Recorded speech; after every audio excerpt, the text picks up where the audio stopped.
slnečný deň vám prajem. Moje meno je Slavomíra Marcegová a venujem sa zariadovaniu interiérov s využitím princípov Feng Shui a tiež harmonizácii priestoru aj života.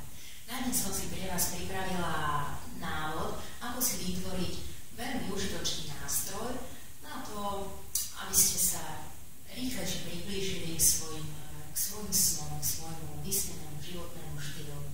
Je ním nástenka cieľov, nástenka snov, alebo ako sa teraz po anglicky najčastejšie hovorí, vision board.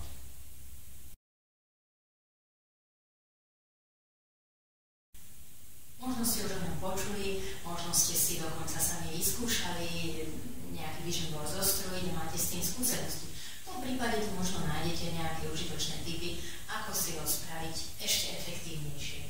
Pokiaľ ste ale o tomto nástroji nikdy nepočuli, alebo počuli a ešte si sa neodhodlali ho vytvoriť, ponúkam vám veľmi komplexný návod, ako postupovať, ako sa pripraviť a tiež akých začiatočníckych chýb sa vyvarovať.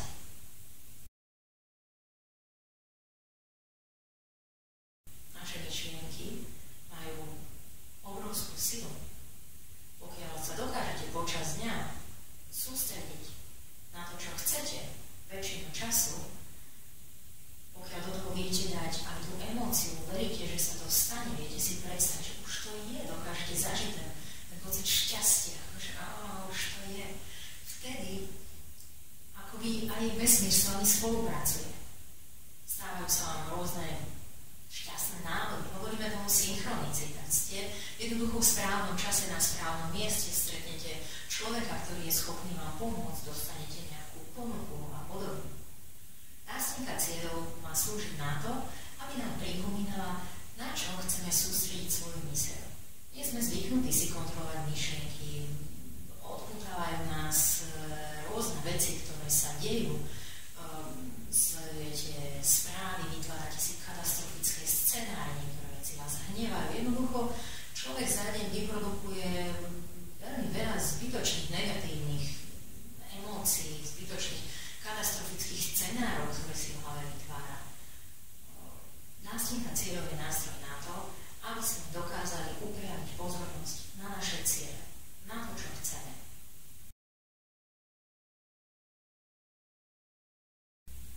Predtým, ako si začnete vytvárať nástenku snov, dôležité je ujasniť si, aké vlastne sú tie vaše sny. Aby ste neskončili iba s hmotnými vecami, že väčší dom, lepšie auto a tie hmotné veci sú fajn, dajte si ich tam. Ale skúste si uvedomiť aj to, že čím chcete naplniť svoj život, keď už všetky tie veci budete mať. Čo odovzdáte tomuto svetu, aký zmysel dáte svojim dňom, čo vás naplňa. Myslíte aj na toto.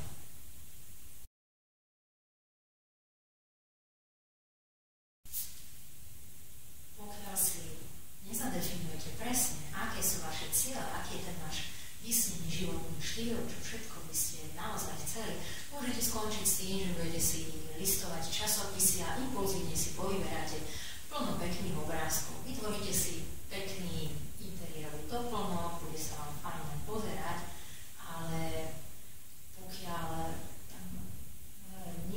to nie je to, čo naozaj chcete, tak dosť ťažko dokážete zažívať taký ten pocit šťastia a naplnenia pri pohľade na to. Nie je tam to volenie duše, je to prázdne.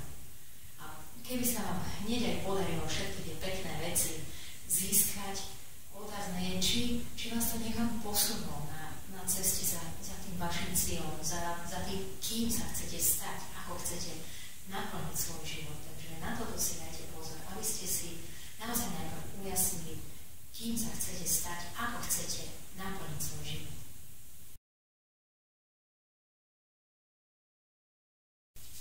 Keď už máte ujasnené, aké sú tie vaše sny, aký je ten náš vysnený životný štýl, je dôležité pred samotným vytváraním nástenky naladiť sa pozitívne na to, ako by to už bolo, ako zažiť si to šťastie, uvedomiť si, že niekde v budúcnosti už to je. Už vás od toho delí iba určitý časový úsek, ale už to je.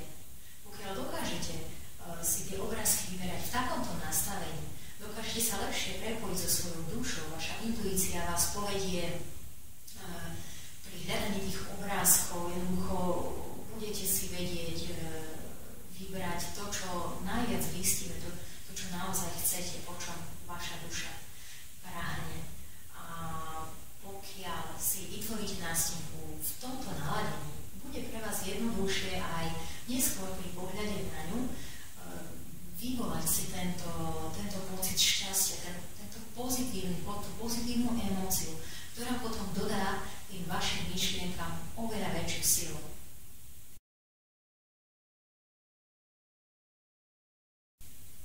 Pokiaľ práve zažívate nejakú ťažkú životnú situáciu, máte problém, ktorý naozaj zúfalo potrebujete vyriešiť, môže sa vám stať, že nebudete schopní sa naladiť na to šťastie, na tú svoju dušu. Pokiaľ napríklad žijete v jednoizbovom byte a fakt vás to už hnevá, už zúfalo ste chceli vypadnúť, môže sa vám stať, že jednoducho si nájdete obrázok, ktorý vyjadruje čo najväčší protiklad k tomu, čo zažívate teraz. Nájdete si najväčšiu, najluxusnejšiu vilu, akú nájdete. Lenže pokiaľ ste to robili v tomto stave tej zúfalej potreby, môže sa stať, že vaše podvedomie jednoducho nenašli ste to, čo naozaj chcete. Vaše podvedomie to nedokáže uveriť, to príliš veľký skok. Vaša duša s tým nejako nerezonuje. Možno vašou skutočnou túžbou je domček s kúskom záhrady. Ale jednoducho v tom stave tej zúfalej potreby zmeniť tú negatívnu situáciu, neviete sa naladiť na vašu skutočnú potrebu. Tu je dôležité naozaj najprv si zažiť to uvoľnenie, skúsiť si predstaviť, že jednoducho už tam nie ste, už tá úľava, že už to skončilo, už je to vyriešené. A až potom sa naladovať na to, že akým spôsobom presne by to malo byť vyriešené. Aby ste to nerobili z stavu tej zúfalej potreby. Pretože potom aj pohľad na tú nástenku po vás vyvolá skôr to zúfalstvo z toho, že to ešte nie je, ako nejaké radostné nadšenie, že už treba sa to stalo.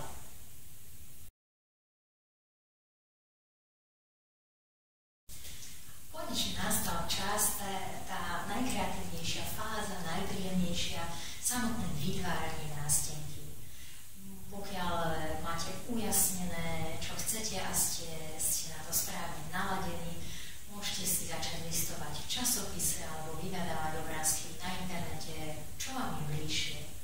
Pokiaľ neviete nájsť obrázok, alebo neviete, čo by ste tam dali, môžete tam dávať texty, môžete tam dávať nejaké pozitívne afirmácie, na ktoré sa chcete sústrediť. Môžete si niečo aj nakresliť, to je veľmi dobrý spôsob, že niečo si vytvoriť svoje vlastné, ktoré tam potom dáte. Užite si to, dáte do toho čo najviac radosti, aby ste sa vždy pri pohľade na nástenku vedeli naladiť na to radostné nadšenie, na to šťastie. Dôležité je pri vytváraní nástenky snov a cieľov zahrnúť všetky oblasti vášho života. Ktoré to sú už poviem na nasledujúcom videu. Ešte predtým chcem upozorniť na tretiu chybu, ktorú často udeľujem.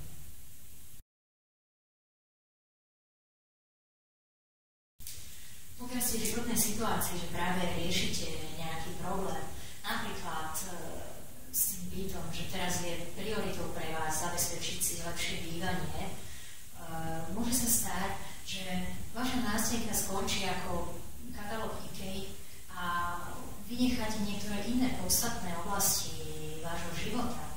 Takže pokiaľ naozaj práve potrebujete niečo svojím vyriešiť, či už prácu, alebo bývanie, alebo partnera, čokoľvek, na čo sa chcete sústrediť v tomto období, vytvorte si projektovú nástenku samostatnú, iba na tento účel. Napríklad s tým bývaním, vytvorte si nástenku, ktorú nazvete Môj skvelý dom.